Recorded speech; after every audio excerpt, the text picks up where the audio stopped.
If you hear these words, know this. It is no accident. This is a response, a resonance that your own soul has awaited, has sensed. Before we step into the most profound mystery, into the holiest of places, you must make your choice. Your response, expressed by a like, is not mere approval.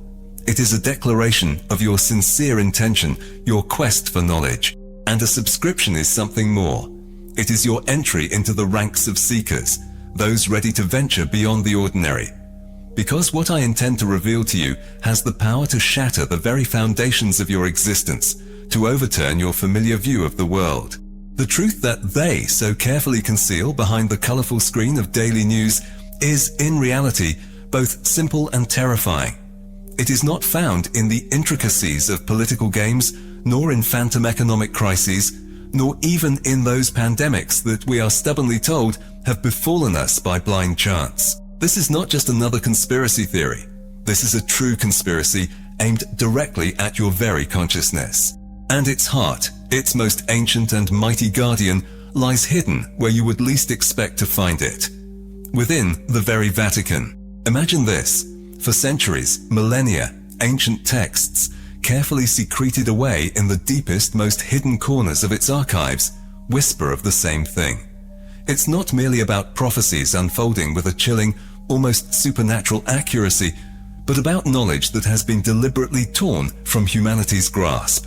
Consider the lost quatrain from century 11, verse 93, which spoke of star messengers entering hallowed halls, or the scrolls of the hermit monk Kenshin, discovered in a once-burned monastery on Mount Kurama, which describes celestial vessels carrying wisdom from the fathomless depths of space. And then there's the leak from Protocol Chimera, a classified document irrefutably proving that the Vatican isn't merely aware of the existence of extraterrestrial civilizations, but actively engages in dialogue with them. Moreover, it operates under their undeniable influence. These are not mere esoteric tales or speculative lore.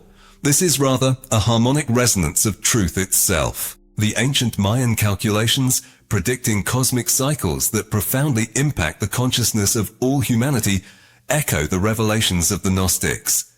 They spoke of the demiurge, a false god who crafted our material world as a prison for the true sparks of divine light. All these voices, speaking in different tongues under different names, tell of the same thing, of hidden control, of outside influence. I have seen it with my own eyes. I have held documents that were never meant to see the light of day. I have spoken with those who served this secret for decades, whose souls were torn asunder between duty and truth. I am one of them, a cardinal whose hands performed sacred rites, whose ears heard the confessions of the entire world, whose eyes saw the gaping void behind the gilded facade. And I tell you, what transpires in the Vatican is not merely a spiritual mission, it is the actual control center. Have you ever wondered why so many people experience an inexplicable, oppressive feeling of anxiety precisely at 3 in the morning? Why, when you look at unfamiliar faces on a bustling street, does a sinister feeling of alienation suddenly wash over you, as if you don't belong in this world at all? Why does everything around seem so meaningless, so fake, like stage scenery in a play? No, these are not mere symptoms of depression. This is your soul, your true spirit, desperately suffocating in the chains of this artificial matrix. This is nothing less than an echo of an ancient, forgotten connection to something immeasurably greater than the world that is so persistently imposed upon us. The Vatican, as a powerful institution, is not simply aware of the existence of extraterrestrial civilizations. For centuries, it has acted as their direct intermediary, a kind of conduit. Through a succession of ages, employing intricate rituals, sacred prayers, and mysterious ceremonies, it has tirelessly maintained contact with those entities that subtly manipulate the course of human history. These beings, those whom ancient wise men called archons, are far from benevolent. They feed on our fears, our ignorance, our mutual disunity, like predators devouring their prey. Using powerful tools like religion, politics, and economics, they keep us in invisible chains, stripping us of our freedom. And it is through the Vatican, this ancient spiritual center, that they direct their energy, their unseen commands. This isn't mere contact, it's comprehensive control, the creation of our reality according to their own design. Every war, every crisis, every social upheaval, these are merely echoes of the relentless secret war waged at the deepest levels of our consciousness. And the Vatican, cloaked in spiritual leadership, serves as the central node of this complex, all-encompassing network. I can provide specific examples to support these words. Ancient Protocol 7b. This was the name given to the manuscript secretly removed from the Vatican Library's treasury. This document contained detailed, almost technical instructions for synchronizing with Earth's noosphere through mental projections based on forgotten Latin mantras. And this, mind you, is not simply a poetic metaphor. This is a collection of specific, actionable techniques for energetic consciousness alignment, or, as an alternative, the Vienna Treaty of 1452, a document sealed with the personal signature of Pope Nicholas V himself. This pact regulated the division of spheres of influence not between earthly powers, but between the Vatican and, surprisingly, representatives of stellar diplomacy. Just imagine, a treaty concluded between our planet and representatives of extraterrestrial civilizations, signed at the highest level of the Catholic Church. However, the most sacred thing they strive to conceal from humanity is not the mere fact of established contact.